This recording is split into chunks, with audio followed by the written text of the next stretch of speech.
Have you had challenges retaining top talent in your team? Do you recruit people to join your agency team and all of a sudden a lot of attrition happens? In this video, I'm going to walk you through 7 mistakes insurance agents make when building a team and how to avoid them.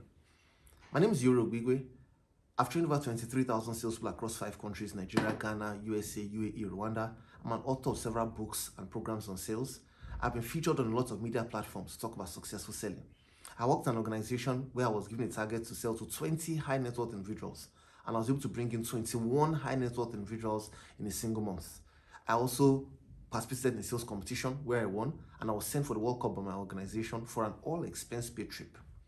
I also moved to another organization where I grew a portfolio of $3.5 million to over $7 million in just 11 months. So I have worked with 12 insurance companies here in Nigeria, and I'm going to show you some of the findings and techniques that we use to help them set up their agencies successfully. Now, let me walk you through the top 7 mistakes insurance agents make when building a team and what you can do to avoid them or to fix them. Number 1, they have a prolonged recruitment process. A prolonged recruitment process. Now, which do you think is better?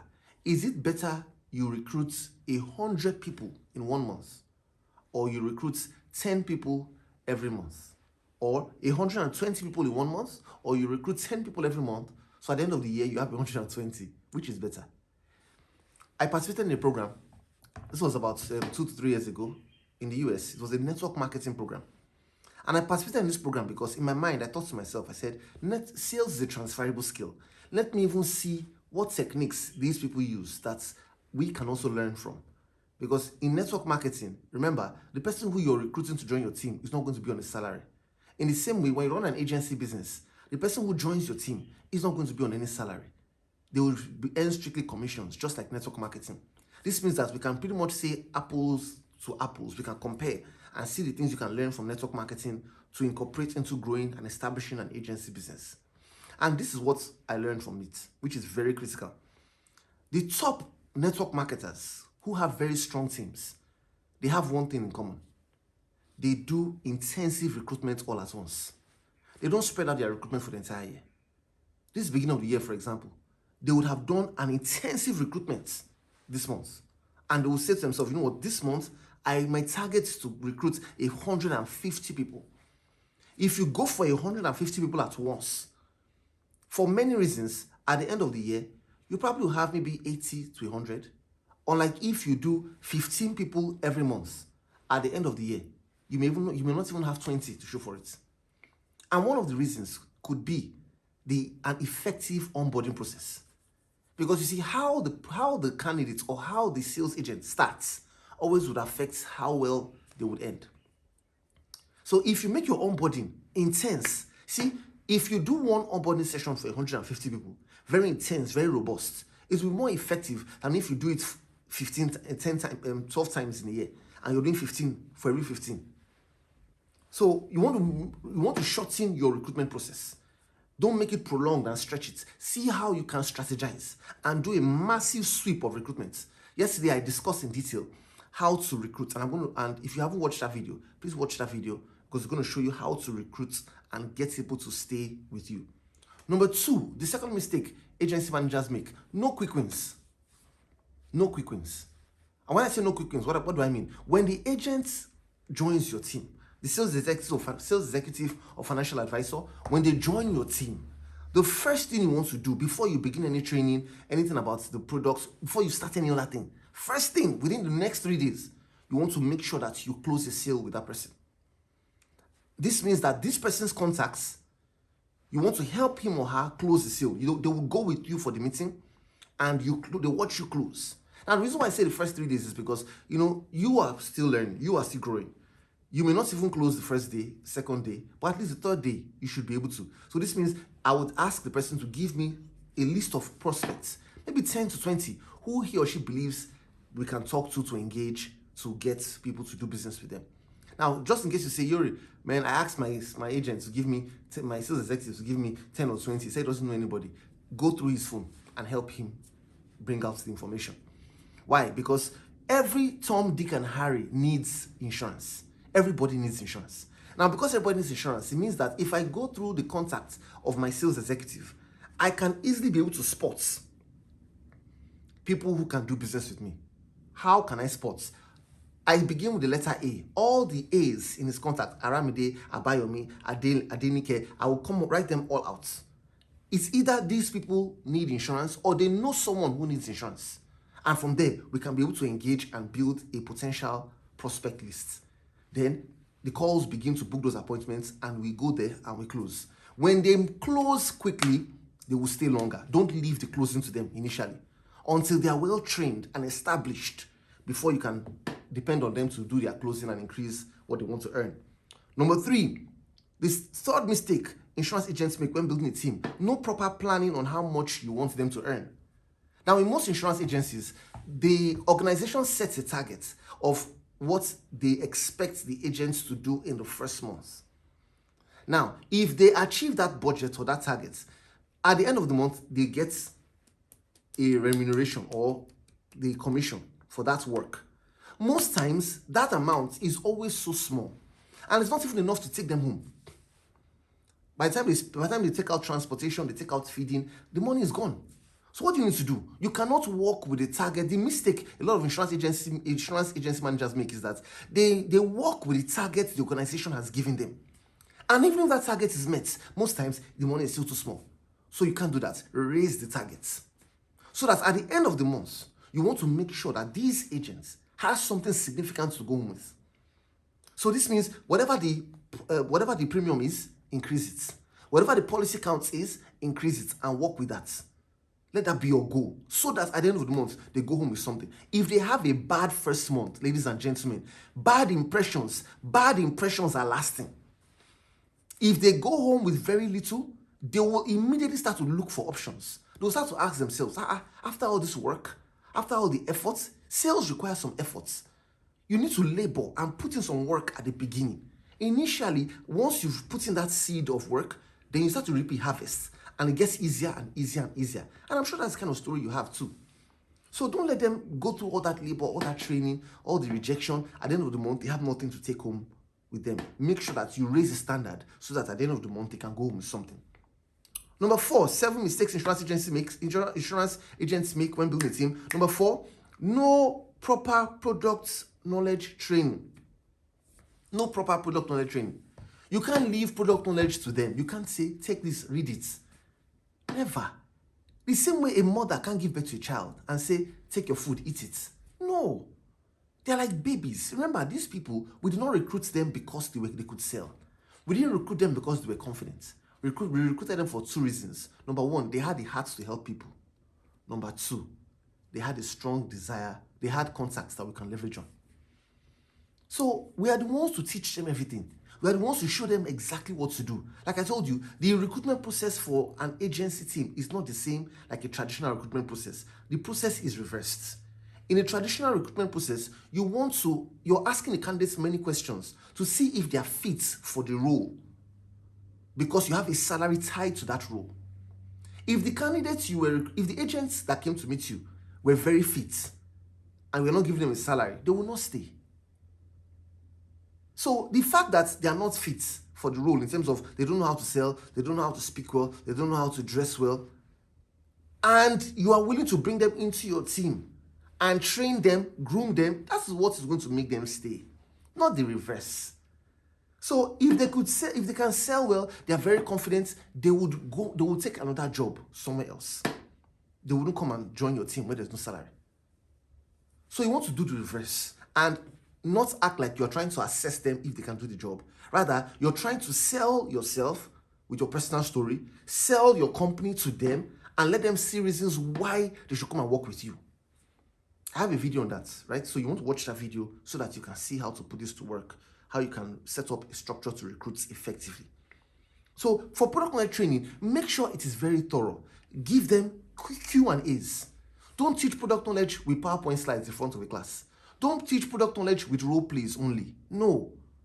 You use role plays to teach selling skills. You don't use role plays to teach product knowledge. So you must set a series of questions, 30 to 40 questions.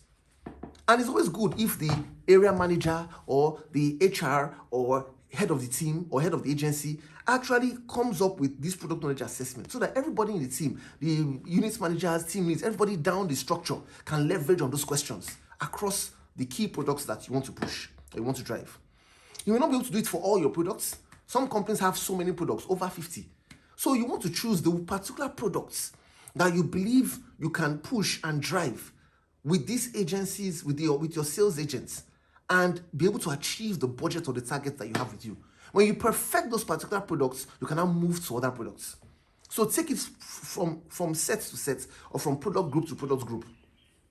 Q&A questions, 30 questions. And every time you have your meetings with them, they answer those questions. They tick the boxes. If they don't get up to 100%, they take it again. They keep taking it until they get at least 100%. Because you see, 99% in product knowledge is still an F. It's not going to be enough. It could be a deterrent and make it impossible for the prospect to be able to take their decisions.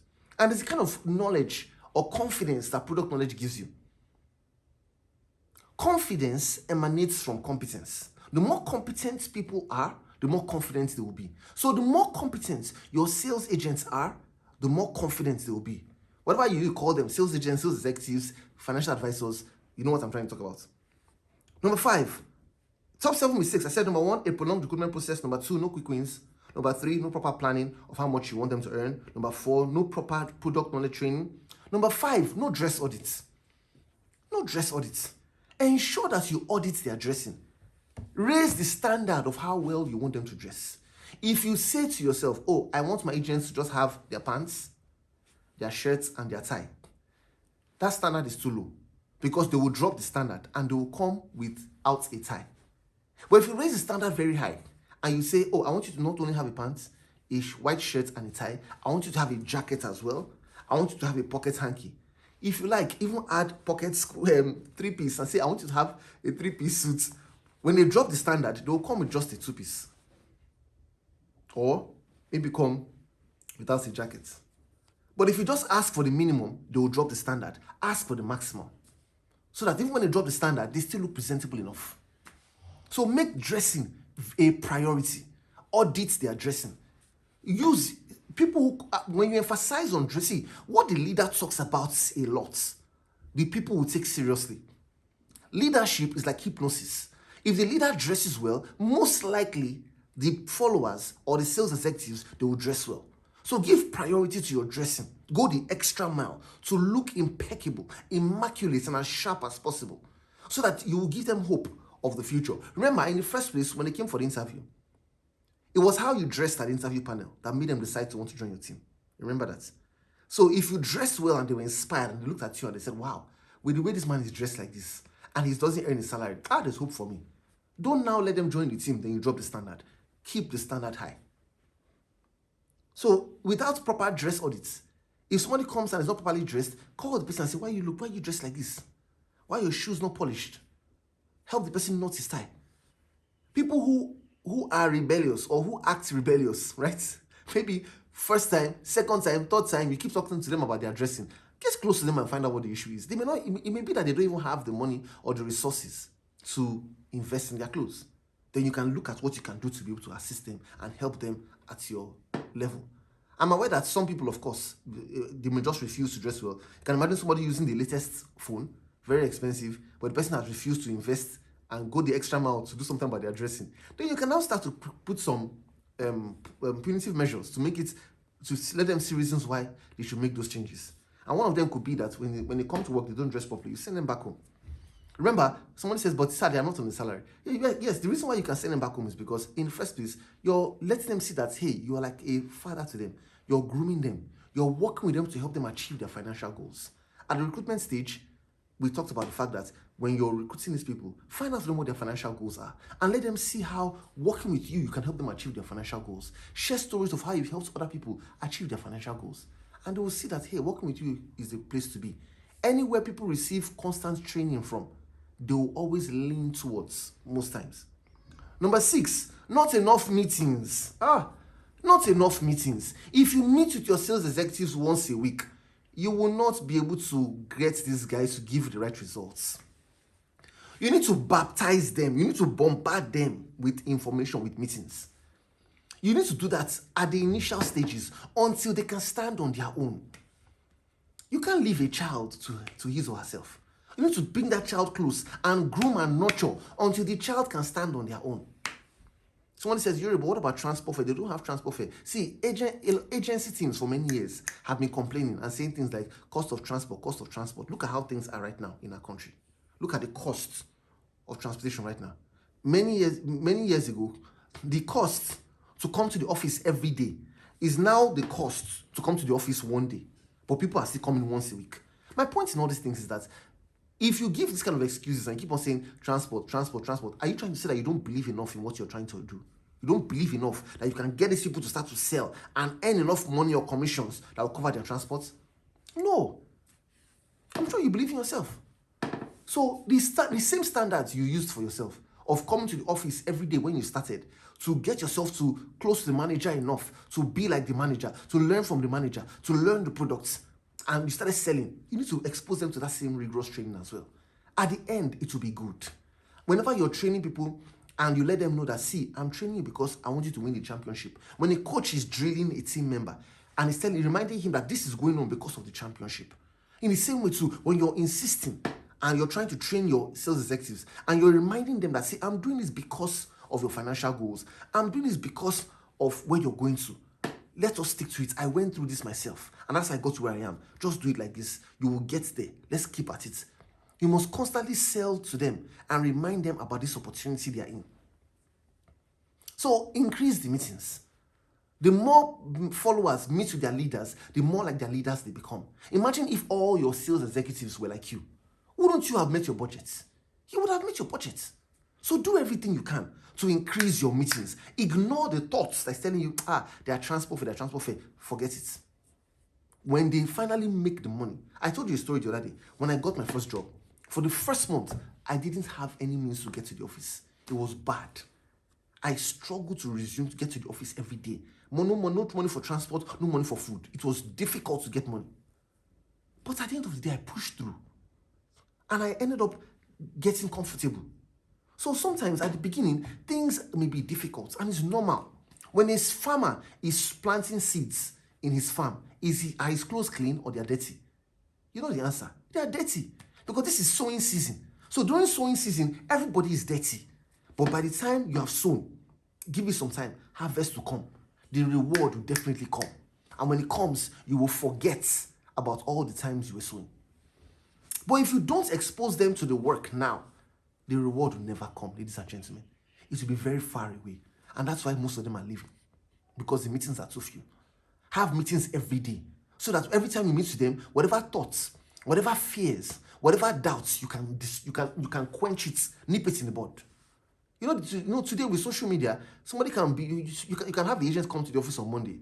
By Tuesday, he has seen one post somewhere. By Wednesday, he has spoken to a friend. By Thursday, by the next week, Monday, he's no longer the same person you met with last week, Monday. So have more meetings and you'll find out that you will be able to drastically increase the performance and the possibility of retaining people in your team. Now, don't argue with these things. Why don't you just give it a try? Why don't you give it a try and see for yourself whether this would work? And I guarantee you that it will work. And finally, number 7, no weekly call plan. No weekly call plan. I said 7 mistakes insurance agents make when building a team and how to avoid them. Number 1, they have a prolonged recruitment process. Number 2, no quick wins. Number 3, no proper planning on how much you want them to earn. Number 4, no proper product knowledge training. Number 5, no dress audit. You leave them to dress anyhow they like. Number 6, not enough meetings. And when you have these meetings, there must be an agenda, please. Right? There must be an agenda. Let me just give you a sample meeting agenda so that you know how to run your meetings. Number 1, you can begin with your opening prayer, 3 minutes. Do a dress audit for everybody. That can take about 6 minutes, depending on how large your team is. Then do a product knowledge assessment quickly. That will take about 30 minutes. Do a short sales training. Maybe you bring them on this platform to watch some of the videos or get some of our materials and share with them. Then do some role play. Batch them in pairs to do some role playing. That can take like an hour, if possible, or maybe less, depending on how much time you plan to have. Then do some cold calling. so that they can build a call plan. Then look at reports for last week. Then you end the meeting. So my point is that number 7, no weekly call plan. You know, I mentioned it just now. Doing cold calling to build a call plan. So the final point, the final mistake insurance agency managers make when building a team is that they don't have a weekly call plan.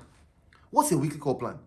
At the beginning of every week, every sales executive or sales agent or financial advisor should have a plan set up that week. Monday, Tuesday, Wednesday, Thursday, Friday. These are the meetings I have each day. 4 meetings per day at least in a particular location. Monday, this location. Tuesday, this location. Wednesday, this location. Thursday, this location. Friday, this location. So make sure you set them up together to do cold calling. You can find contacts, whether you will get people to give you contacts or they extract contacts from their phones, whatever you want to do. The options are unlimited. Because these people, remember, you hire them to access their world for their contacts. If you tell them to write out all their contacts, A to Z, do you know how many names you will have? Do you know how many leads you will have? Someone says, but I told them to write all their contacts A to Z. This person only had 50 contacts. 50 is something to start with. Because each of these 50 people, not only them, they have their own world too. They know people as well who you can engage or who they can engage. So even if they are not buying, they can refer. You can ask them for the opportunity to engage maybe their siblings, their spouses, their colleagues at work, and leverage that. So if you get them to draft out all these lists, and every day you gather them together as a team, intensive onboarding, gather them together as a team, and you say, everybody, let's call now. We're going to do 50 calls right away in the next 1 hour, 30 minutes, and you sit with them there, and you guide them to make the cold calls. I'm going to drop a video here for you on how to cold call effectively. So please watch this video. It's 2 parts. Watch this video so that you can see exactly how to set up the cold calling session with your team, so that with that, you can be able to build a call plan, which would involve name, phone number, address of the people they're going to see the coming week. Monday, Tuesday, Wednesday, Thursday, Friday, each day, 4 people they're going to see that week. If they submit if you have an agency and everybody submits a call plan at the end of every week, and they're executing the call plan and you're flowing through, monitoring to see that the results are coming in, ladies and gentlemen, you'll be unstoppable. Something came to mind right now. I can imagine somebody saying, how am I going to have meetings every day with these people to do this cold calling, to do this call plan? I'm aware that some people, they may not do this kind of job or be a sales executive or sales agent 100%. They may do some other things at the same time. So they may not be able to show up every day. I'm aware. The ones who cannot show up to meet with you every day, fine. Because maybe they have other jobs they do and so on. However, there are some that can come in every day, insist that they do. And that way, you'll be able to establish your agency and get it to thrive, and you'll be able to win like never before. I want to thank you for watching today. Thank you so much for joining me. Please remember to comment. Let me know which of these points you like the most. If you have any questions, please drop below for me so that I can answer or possibly create a video for you. Remember to like as well. Remember to subscribe and turn on your notification so that you can be notified the moment we have any new videos. Get your people in your agency to join this channel so that they can be able to learn from us every day on how to sell or how to navigate sales difficulties. Thanks so much for watching. I'll see you again soon in the next video.